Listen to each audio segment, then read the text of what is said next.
In 1957, Plymouth reached the height of its glory. They not only built breathtakingly beautiful cars, but also achieved what no one had done for years, overtaking Buick to become the third best-selling car brand in America.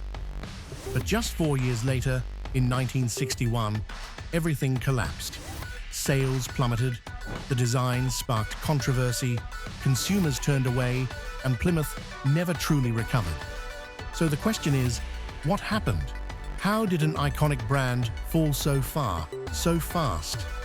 In this video, we're going to unravel one of the most tragic chapters in American automotive history, starting with the 1961 Plymouth.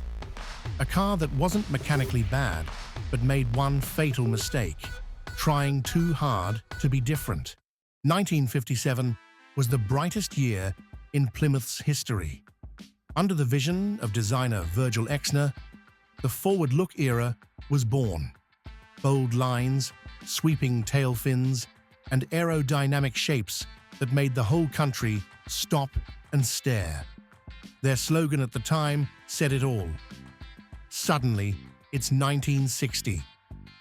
As if Plymouth was living in the future, and they had every reason to be confident. In 1957, Plymouth sold over 762,000 vehicles, capturing 19.3% of the market among the low-price Big Three, Chevrolet, Ford, and Plymouth itself. They overtook Buick, long the third-place staple, and entered a golden era. But that glory faded fast. Starting in 1958, sales began to slide sharply. By 1961, Plymouth was selling only 350,000 cars, less than half of what they'd sold 4 years earlier. Market share plunged to 11.6%, marking one of the fastest declines in American automotive history. What went wrong? It wasn't just the late 1950s recession. The 1957 models were criticized for rusting easily, sloppy assembly, and poor service. But more critically, Plymouth began to lose its design direction.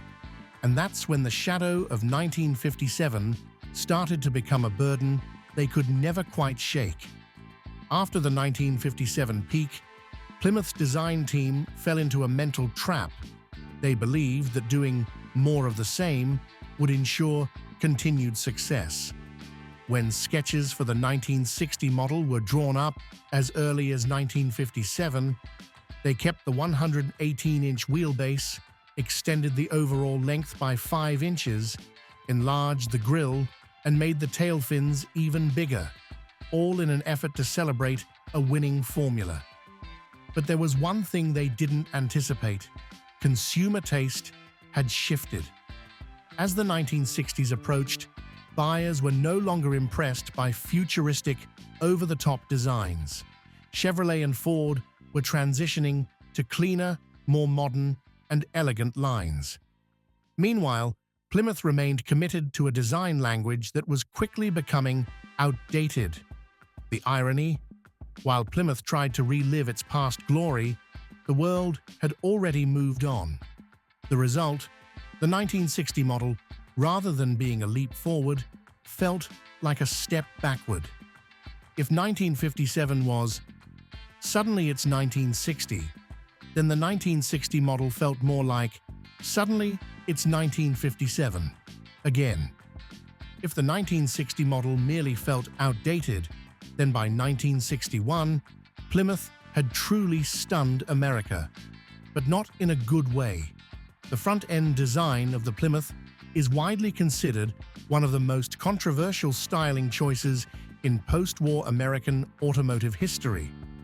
Instead of following the growing trend toward clean and minimal styling like Chevrolet or Ford, Plymouth chose the opposite route. Complex, heavily rounded, and so unusual it was almost confusing. The front fascia appeared to bulge over the wheel arches, creating a heavy, top-heavy look. A strange character line ran from the grille, sharply turned down the fender, then connected to a rocker molding running the full length of the car. A design many deemed unnecessary and cluttered. The bumper was full of ridges and sculpted accents, more like a piece of abstract art than an aerodynamic component. And the overall front design left viewers puzzled. Was it bold, aggressive, or just odd?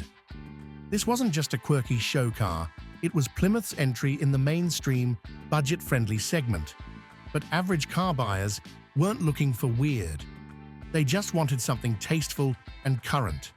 And that's why the Plymouth's front end, however ambitious, became the very thing that drove people away at first glance.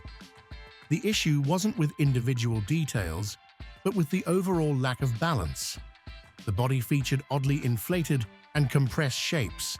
The front fenders looked bloated, while the lower rocker areas tapered inward, creating a top-heavy impression. This imbalance became even more noticeable along the car's side profile. The body tightened from the fender to the door, then swelled again at the rear quarter panel, almost like the car had been inflated unevenly. Many believe this was the result of reusing the roofline and door shells from the 1960 model, due to budget restrictions that denied Plymouth a completely new body. Designers were forced to build around old parts, which led to awkward, mismatched proportions. What made matters worse was the timing. While other automakers were moving towards sleek, cohesive styling, Plymouth introduced a car that looked segmented, like three different cars stitched together. The result? A vehicle that wasn't outright ugly, but certainly not love at first sight. The most ironic thing about the 1960 to 1961 Plymouth is this. It featured a major technical advancement, but that innovation was completely overshadowed by its controversial styling. The 1960 model marked Plymouth's first use of a full unibody structure, meaning the body and frame were integrated as one cohesive piece, rather than the traditional body-on-frame construction. This was a bold and progressive move, offering multiple benefits: reduced weight, increased torsional rigidity, and a more solid driving feel. At the time, very few mainstream cars offered such engineering. But the problem was, consumers didn't notice or appreciate it. They weren't crawling under the car or dissecting the chassis. They were simply looking. And what they saw was a bizarre, unbalanced design that felt different, but not in a good way. Instead of making unibody construction the car's headline feature, Plymouth let its strange exterior overshadow its strengths. This stands as a hard-learned lesson in the auto industry. Great engineering can't save a car if no one wants to be seen driving it. And that truth becomes even more apparent once you step inside the cabin. Inside the cabin, Plymouth continued to surprise people in ways that weren't always welcome. The interior of the 1960 to 1961 models embraced a spirit of experimentation, but unfortunately, it strayed far from the familiar comfort most mainstream buyers expected. Right from the driver's seat, you were greeted by a squircle steering wheel, a squared-off, rounded-edge shape. It sounded futuristic, but in reality, it felt awkward to grip during tight maneuvers. It simply didn't offer the natural feel of a traditional round wheel. A rolling drum speedometer, push-button transmission controls on the left, and circular knobs for everything else made the dash look more like a spaceship console than a car. Visually striking, yes, but not very intuitive or user-friendly. By 1961, Plymouth quietly reverted to a conventional round steering wheel, a subtle admission of design overreach. Yet many of the cabin's quirks remained.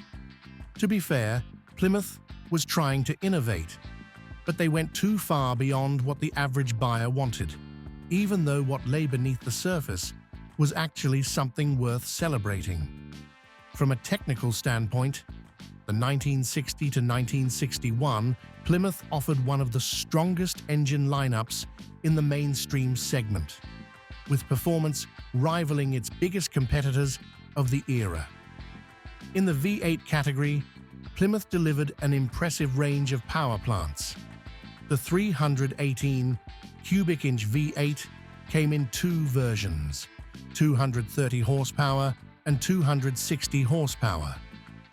Moving up, the Golden Commando 395 was a 361 cubic inch V8 with tuned intakes and dual 4-barrel carbs producing 305 horsepower. The star of the lineup was the Sonoramic Commando 383, debuting in 1960. With long ram intakes and dual quads, it made 330 horsepower and could reach 0 to 60 miles per hour in under 8 seconds, on par with many sports cars of its day.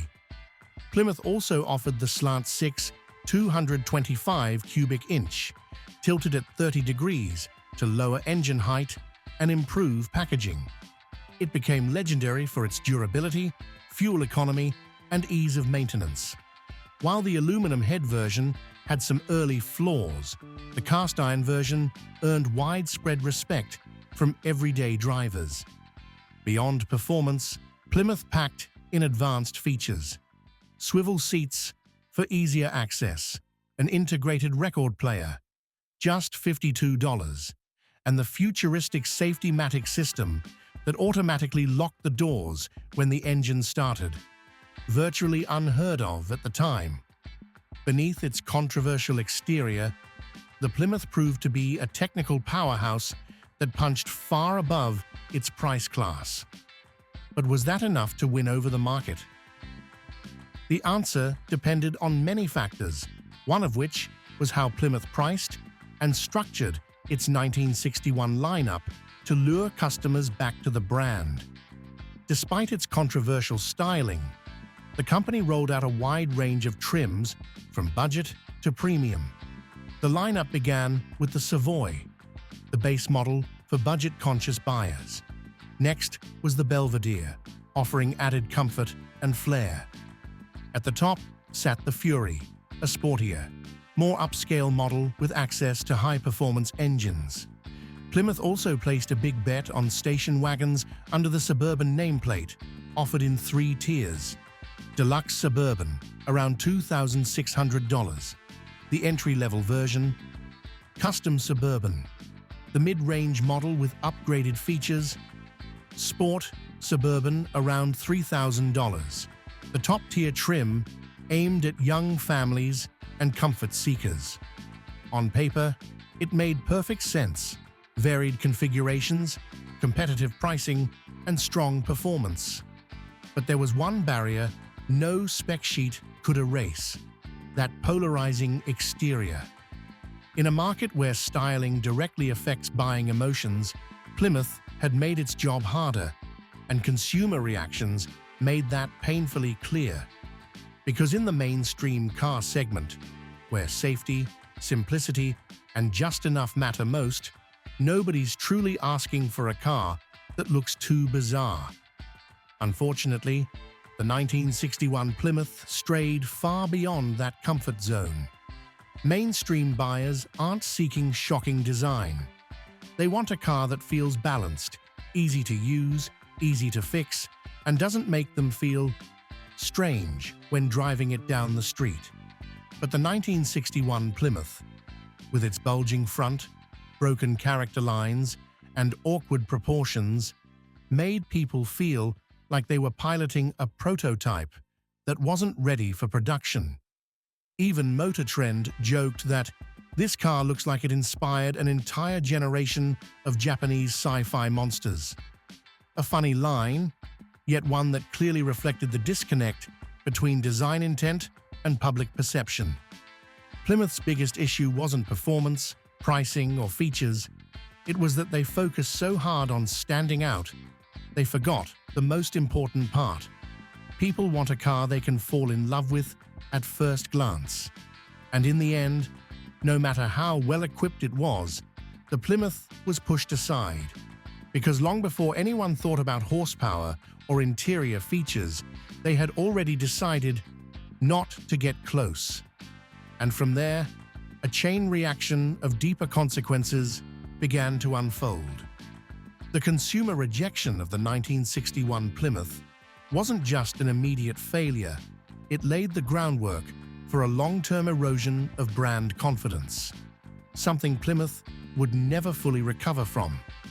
From holding the nation's #3 sales spot in 1957, Plymouth slipped from the top ranks within just a few years, and the stumble in 1961 was only the beginning. In 1962, Chrysler, Plymouth's parent company, made a major strategic blunder. They released no full-size Plymouth at all for that model year. It all started with an internal rumor. A Chrysler executive overheard that General Motors was planning to downsize its core models. Instead of verifying, they rushed to redesign their lineup, only to discover GM wasn't doing any such thing. The result? Plymouth entered 1962 with no presence in the full-size market, a space that, to early 60s Americans, still defined success. To customers, it felt like Plymouth was saying, "We're no longer playing with the big boys." Although the brand would live on for nearly 4 more decades, after 1961 to 1962, Plymouth never regained its former shine. And for many Americans, this was the moment the name began to quietly fade into memory. The Plymouth wasn't a bad car. On the contrary, it had powerful engines, advanced unibody construction, and forward-thinking features. But its styling, meant to set it apart, ended up being the very reason people walked away. The story of the Plymouth is a deeply human one. Sometimes, trying to stand out isn't the right move. In the world of cars, design isn't just creativity. It's a language that speaks directly to human emotion. Do you remember a Plymouth that ever made you turn your head? Do you think the 1961 deserves a second look? Share your thoughts in the comments section below. If you enjoy classic car stories, don't forget to like, subscribe, and turn on notifications so you won't miss the next video.